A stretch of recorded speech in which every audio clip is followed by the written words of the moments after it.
जय श्री गणेश। नमस्कार, मैं आचार्य संजय द्विवेदी। मेरे समस्त प्रबुद्ध दर्शकों का मेरे चैनल पे हार्दिक स्वागत है।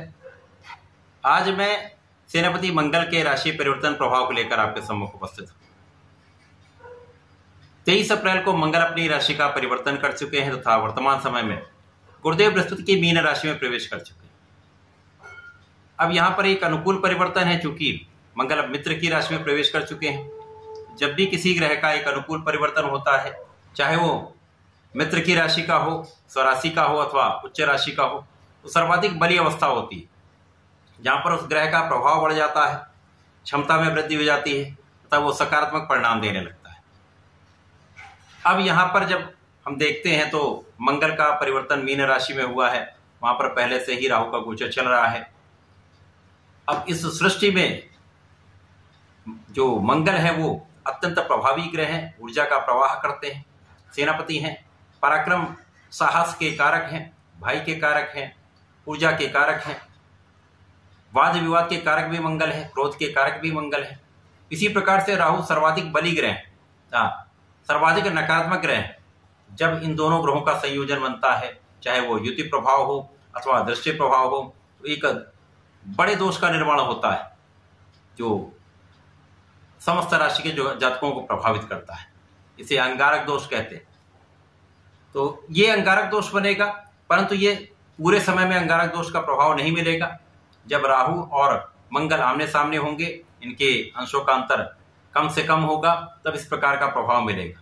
मुख्यतः ये अंगारक दोष का प्रभाव उन लोगों पर अधिक पड़ेगा जो लोग जिनकी कुंडली में अंगारक दोष बना हुआ है। अन्य लोगों पर समय जब बहुत न्यून हो जाएगा, इन दोनों के अंशों का अंतर जब आपस में बहुत पास में होंगे, तभी ये अधिक प्रभाव मिलेगा। परंतु ये अंगारक दोष सभी को प्रभावित अवश्य करने वाला है। ये जो मंगल का परिवर्तन है वो अलग अलग राशियों के लिए अलग अलग भाव में बनेगा, अलग अलग स्थानों पर बनेगा, उसी के अनुसार ही परिणाम की प्राप्ति हो। आज मैं मकर राशि के लिए मंगल के इस राशि परिवर्तन का किस प्रकार का प्रभाव मिलने वाला है, कौन सा भाव यहाँ पर आपको लाभ दे सकता है, कहाँ समस्या आ सकती है, उससे आप कैसे बच सकते हैं, क्या है बचाव का उपाय, संपूर्ण विश्लेषण मैं पूर्ण तर्क के साथ करने जा रहा हूं। प्रिय दर्शकों, इस राशिफल को आप अपने चंद्र राशि के अनुसार देखिए। अब मकर राशि शनिदेव की राशि, जहां पर शनिदेव की स्थिति अत्यंत प्रबल है, तो यहाँ पर लग्न तो अत्यंत प्रबल है, जिसके कारण बहुत सारी समस्याएं अपने आप कम हो जाती है। गोचर का प्रभाव उतना नकारात्मक नहीं मिलता। अब यदि यहाँ पर अवलोकन करें तो मकर राशि मंगल की उच्च राशि है। यहाँ पर मंगल लाभ के स्वामी हैं तथा आपके सुखों के स्वामी हैं। सुखेश लाभेश का गोचर यहाँ पर आपके पराक्रम के भाव में हो रहा है। तृतीय भाव में राहु का प्रभाव भी सकारात्मक मिलता है। तो यहाँ पर मंगल मित्र की राशि होकर बलवान स्थिति में है, तो इस स्थान पर होकर स्थान की वृद्धि करेंगे तो आपका परिश्रम तो श्रेष्ठ रहने वाला है। यहाँ पर कई मित्र आपके बनेंगे, तो कुछ अनुपयोगी मित्र भी बन सकते हैं, स्वार्थी मित्र भी बन सकते हैं, जिनके कारण विवाद की स्थिति में बनेंगे, लड़ाई झगड़े की संभावना भी बनती।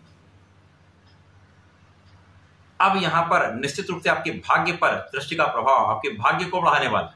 तो इस पूरे समय में आपको भाग्य का साथ मिलेगा, तो बहुत सारे कष्ट आपके समाप्त हो जाएंगे। इसके साथ ही साथ इस समय में आप ऋण लेने का यदि प्रयास कर रहे हैं तो उस प्रयास में आपको सफलता मिलेगी, परंतु किसी को भी इस समय में आप धन ना दें, क्योंकि सबसे बड़ा जो कष्ट का कारण यही धन बनने वाला है। धन के कारण वाद विवाद की स्थिति बनेगी, लड़ाई झगड़ा बढ़ेगा, कानूनी समस्याओं में आप फंस सकते हैं, चोट चपेट की संभावना रहती है। तो यहां पर इससे बचेंगे तो सर्वाधिक लाभ लें। इसके अतिरिक्त ज्यादा कुछ स्वास्थ्य समस्याएं हो सकती हैं, कुछ रक्त से संबंधित विकार हो सकते हैं। यहाँ पर आपको अपने खाने पीने पर नियंत्रण रखना चाहिए, आपको योगा प्राणायाम करना चाहिए, अपने क्रोध पर नियंत्रण रखना चाहिए, वाणी संयमित रखनी चाहिए। मंगल का प्रभाव निश्चित रूप से इस समय में आपको कार्यक्षेत्र में बड़ा लाभ देने वाला है। यहाँ पर तो बहुत बड़ा लाभ आप लेने वाले हैं। अचानक ही कुछ ऐसी प्रगति होगी जो आपके परिश्रम का संपूर्ण लाभ आपको मिलेगा। आपके कार्यक्षेत्र में आपको बड़े पद की प्राप्ति हो सकती है, बड़े धन की प्राप्ति हो सकती है। इस समय में आपका परिश्रम संपूर्ण रूप से आपके लिए लाभकारी होने जा रहा है। अब यहां पर क्या होता है कि कभी कभी जब आप जल्दीबाजी में कोई कार्य करते हैं अथवा जल्दीबाजी में कोई निर्णय लेते हैं, तो वो आपके लिए कष्टकारी होता है। तो यहाँ पर विचारशील होकर, क्योंकि गुरुदेव की राशि में है तो कुछ विचारशील तो आप होंगे। धैर्य रखकर विचार करके सोच विचार कर निर्णय लेंगे, अपने कार्य में आप लगे रहेंगे, प्रयास करते रहेंगे तो सफलता भी अवश्य मिलेगी।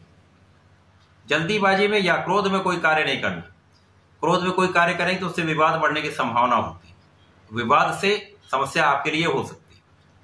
तो निश्चित रूप से ये समय आपके लिए अच्छा है, परंतु जब राहु का अंगारक दोष बनेगा, यदि आपकी कुंडली में अंगारक दोष नहीं है तो बहुत कुछ परेशान होने की आवश्यकता नहीं, परंतु यदि है तो यहाँ पर आपको बहुत संयमित रहना होगा, अपने क्रोध पर, वाणी पर संपूर्ण नियंत्रण रखना होगा तथा इस समय में आपको नियमित रूप से भगवान शंकर मोचन की शरण में रहकर प्रतिदिन उनके चरणों से टीका अपने मस्तक पर लगाकर ओम हम हनुमताय नमः का कम से कम 21 बार जप अवश्य करना चाहिए। घर से निकलते समय श्री हरि का ध्यान करके निकलेंगे तो बहुत सारी समस्याएं दूर होंगी।